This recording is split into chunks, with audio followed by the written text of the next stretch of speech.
সুমন ল একাডেমির পক্ষ থেকে স্বাগতম।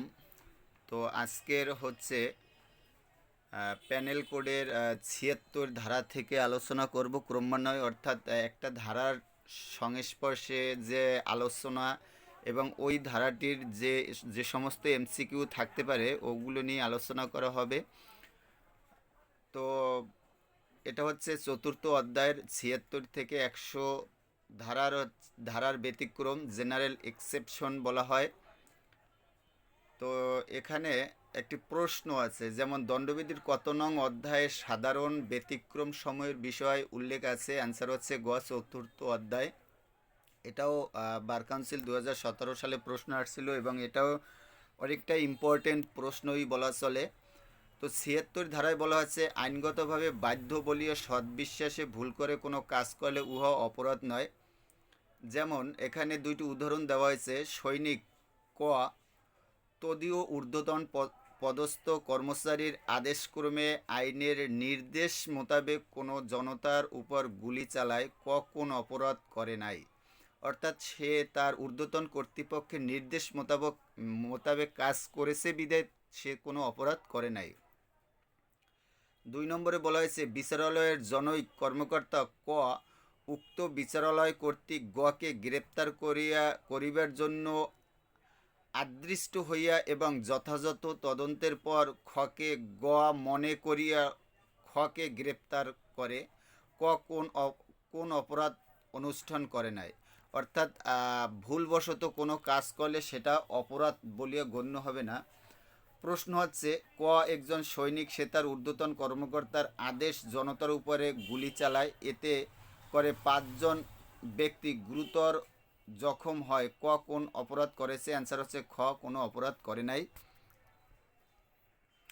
৭৭ ধারায় বলা হয়েছে, বিচার সম্পর্কিত কার্য পরিচালনাকালে বিচারকের কার্য, অর্থাৎ বিচারকালে সরল বিশ্বাসে বিচারক কর্তৃক কোনো কার্য অপরাধ নয়। বিচারকের ক্ষমতার উৎস হলো আইন। আইনের সীমানার মধ্যে তদীয় বিচারক যে কোনো যে কাজ করিবে তাহা অপরাধ বলিয়া গণ্য হইবে না। আইনানুগ ক্ষমতা বলে বিচারক যে সকল কার্য করিয়া থাকেন তজ্জন্য তাহাকে কোনো ব্যাখ্যা দিতে হয় না। ৭৮ ধারায় বলা হয়েছে, আদালতের রায় বা আদেশের অনুসরণে সম্পর্কিত কার্য, অর্থাৎ আদালতের নির্দেশ বা রায় অনুযায়ী কোনো কাজ করলে বা অপরাধ নয়, কাজ করলে তা অপরাধ নয় যদি ইহা আদালতের এখতিয়ার বহির্ভূত হয়েও থাকে। প্রশ্ন হচ্ছে, আদালতের নির্দেশে পুলিশ ক কে গ্রেপ্তার করিতে গিয়া ভুলবশত চকে গ্রেপ্তার করলে পুলিশের বিরুদ্ধে আপনি দণ্ডবিধির কোন ধারায় অভিযোগ আনতে পারেন? অ্যান্সার হচ্ছে ক ৯৬ ধারা অনুসারে।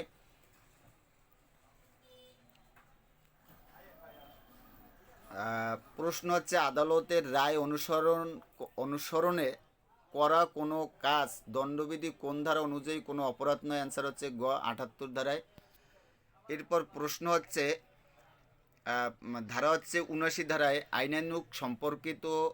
আইনানুগ সমর্থিত বা ভুল ধারণাবশত নিজেকে আইন সমর্থিত বলিয়া বিশ্বাসকারী ব্যক্তি কর্তৃক সম্পাদিত কোনো কার্যই অপরাধ নয়।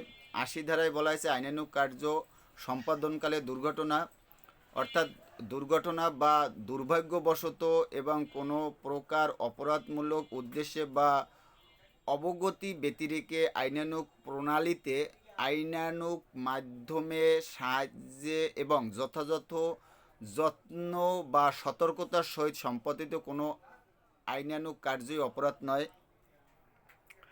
উদাহরণ হচ্ছে, কয়েকটি কুঠার লইয়া কাজ করিতেছে, উহার মাথা উড়িয়া যায় এবং সন্নিকটে দণ্ডায়মান এক ব্যক্তিকে নিহত করে। এই ক্ষেত্রে যদি ক তার পক্ষে যথাযথ সতর্কতার অভাব না থাকিয়া থাকে, তাহা হইলে তাহার কাজ মার্জনীয় হইবে এবং অপরাধ হইবে না। প্রশ্ন হচ্ছে, ক একটি কুঠার নিয়ে কাজ করছে, কুঠারটির মাথা উঠে যায় এবং কাছে দণ্ডায়মান এক ব্যক্তিকে নিহত করে, এখানে ক এর অপরাধ? অ্যান্সার হচ্ছে ঘ কোনো অপরাধ হয়নি। 82 ধারায় বলা হয়েছে 9 বছরের কম বয়স্ক শিশুর কার্য। 9 বছরের কম বয়স্ক শিশুর কর্তৃক কোনো কাজই অপরাধ নয়। প্রশ্ন হচ্ছে দণ্ডবিধি অনুসারে কত বছরের কম বয়স্ক শিশুর কর্মকাণ্ড শাস্তিযোগ্য অপরাধ হিসেবে গণ্য হবে না? অ্যান্সার হচ্ছে গ 9 বছরের। প্রশ্ন হচ্ছে কত বছরের শিশু কোনো অপরাধ করলে তা অপরাধ বলে গণ্য হয় না? অ্যান্সার হচ্ছে খ 9 বছরের। এরপর 83 ধারায় বলা হয়েছে 9 বছরের অধিক বয়স্ক ও 12 বছরের কম বয়স্ক অপরিণত বোধশক্তি সম্পন্ন শিশুর কার্য।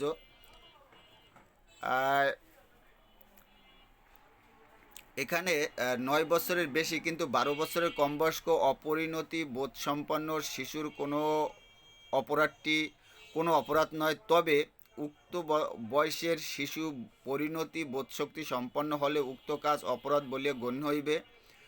প্রশ্ন হচ্ছে একজন 11 বছর বয়স্ক শিশুর কোনো কাজ অপরাধ বলে কখন বিবেচিত হবে না? অ্যান্সার হচ্ছে খ যদি তার বোধশক্তি কম থাকে। 2 নম্বর প্রশ্নে বলা হয়েছে একজন শল্য চিকিৎসক সরল বিশ্বাসে একজন রোগীকে বললেন আপনি আর বাঁচবেন না। এতে উক্ত রোগী মানসিক আঘাত পেয়ে মারা যায়। এক্ষেত্রে শল্য চিকিৎসক নিম্নের কোন অপরাধ করেছে? অ্যান্সার হচ্ছে ঘ কোনো অপরাধ করে নাই। 103 নম্বর প্রশ্নে বলা হয়েছে কয়েকজন সৈনিক সে তার ঊর্ধ্বতন কর্মকর্তার আদেশে জনতার উপর গুলি চালায়, এতে করে 5 জন ব্যক্তি গুরুতরভাবে জখম হয়। ক কোন অপরাধ করেছে? অ্যান্সার হচ্ছে খ কোনো অপরাধ করেনি। নিম্নের কোন কার্যটি অপরাধ বলে গণ্য হবে না? অ্যান্সার হচ্ছে ঘ সবকটি, অর্থাৎ বিচার সম্পর্কিত কার্য পরিচালনাকালে বিচারকের কার্য কোনো অপরাধ বলে গণ্য হবে না। আদালতের রায় বা আদালতের অনুসরণে সম্পর্কিত কার্য কোনো অপরাধ বলে গণ্য হবে না। আইন সমর্থিত বা সরল বিশ্বাসে গিলটি মাইন্ড নিজেকে আইন সমর্থিত বলে বিশ্বাসকারী ব্যক্তি কর্তৃক সম্পাদিত কার্য কোনো অপরাধ বলে গণ্য হবে না। এরপর প্রশ্নে বলা হয়েছে ক একটি কুঠর নিয়ে কাজ করেছে, কুঠরটির মাথা উঠে যায় এবং কাছে দণ্ডায়মান এক ব্যক্তিকে নিহত করে এখানে কয়ের অপরাধ? অ্যান্সার হচ্ছে খ কোনো অপরাধ করেনি। নিম্নের কোন কার্যটি অপরাধ বলে গণ্য হবে না? অ্যান্সার হচ্ছে ঘ অর্থাৎ সম্ভাব্য ক্ষতিকারক কার্য যেটা অপরাধমূলক অভিপ্রায় ব্যতীত করা হয়েছে। 9 বছর কম বয়স্ক শিশুর কার্য কোনো অপরাধ বলে গণ্য হবে না। 9 বছরের অধিক ও 12 বছরের কম বয়স্ক অপরিণত বোধশক্তি সম্পন্ন শিশুর কার্য কোনো অপরাধ বলে গণ্য হবে না। কত বছর বয়স্ক অপরিণত বোধশক্তি সম্পন্ন শিশুর কাজ অপরাধ নয়? অ্যান্সার হচ্ছে খ অর্থাৎ 9 থেকে 12 বছর। নিম্নের কোন কার্যটি অপরাধ বলে গণ্য হবে না? অ্যান্সার হচ্ছে ঘ উপরের কয়টি, অর্থাৎ অপ্রকৃতিত অর্থাৎ আনসাউন্ড মাইন্ড পার্সন ব্যক্তির কার্য অপরাধ বলে গণ্য হবে না।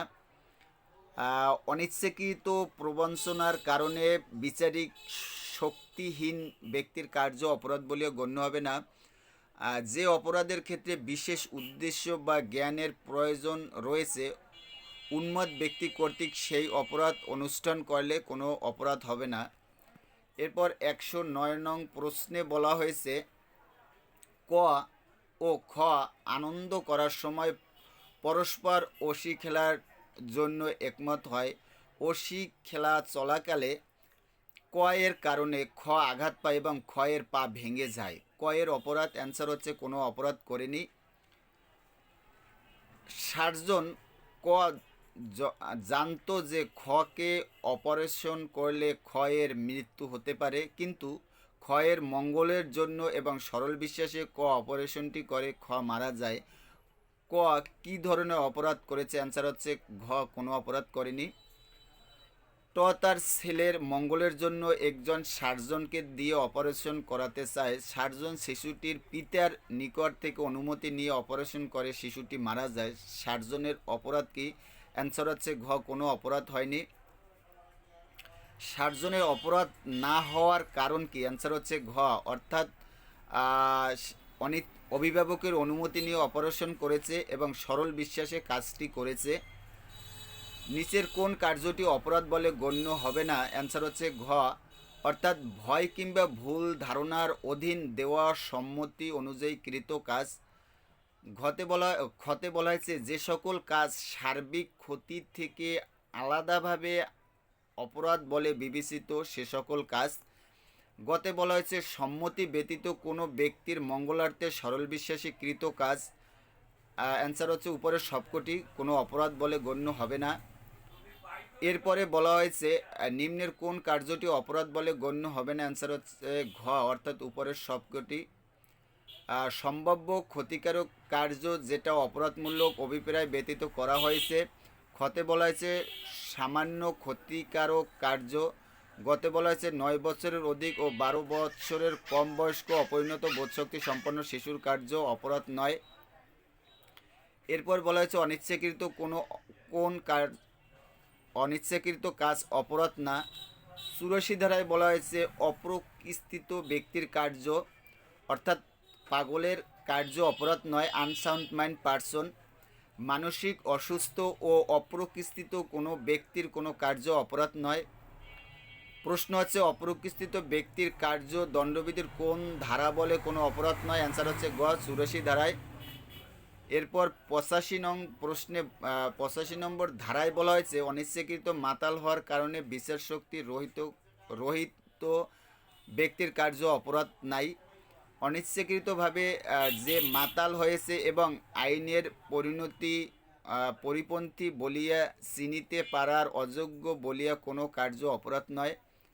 87 ধারায় বলা হয়েছে বা 18 বছরের কম বয়সী খেলার ছলে অপরাধ হয়ে গেলেও অপরাধ না। উদাহরণে বলা হয়েছে ক ও খ আনন্দ করার সময় পরস্পর অসি খেলার জন্য একমত হয়। অসি খেলা চলাকালে ক এর কারণে খ আঘাত পায় এবং খ এর পা ভেঙে যায়, ক কোন অপরাধ করে নাই। অর্থাৎ এটাই একটা প্রশ্নেও নেওয়া হয়েছে। প্রশ্নটা বলা হয়েছে ক খ আনন্দ করার জন্য পরস্পর অসি খেলার জন্য একমত হয়। অসি খেলা চলাকালে ক এর কারণে খ আঘাত পায় এবং খ এর পা ভেঙে যায়, ক এর অপরাধ। অ্যান্সার হচ্ছে গ, সাধারণ জখম। 88 ধারায় বলা হয়েছে মৃত্যু ঘটানোর জন্য অভিপ্রেত নহে এমন কোনো কার্য কোনো ব্যক্তির উপকারার্থে সৎ বিশ্বাসে এবং তাহার সম্মতিতে করলে তা অপরাধ নয়। উদাহরণে বলা হয়েছে সার্জন একটি বিশেষ অস্ত্রোপচারের ফলে বেদনাদায়ক পীড়াগ্রস্ত ক্ষয়ের মৃত্যুর সম্ভাবনা রহিয়াছে জানিয়া ক্ষয়ের মৃত্যু কামনা না করিয়া এবং সৎ বিশ্বাসে ক্ষয়ের মঙ্গল কামনা করিয়া ক্ষয়ের সম্মতিতে ক্ষয়ের উপর উক্ত অস্ত্রোপচার অনুষ্ঠান করে ক কোনো অপরাধ করে নাই। এখানে প্রশ্নটায় তদ্রূপ বলা হয়েছে সার্জন ক জানতো যে ককে অপারেশন করলে ক্ষয়ের মৃত্যু হতে পারে, কিন্তু ক্ষয় এর মঙ্গলের জন্য এবং সরল বিশ্বাসে ক অপারেশনটি করে খ মারা যায়।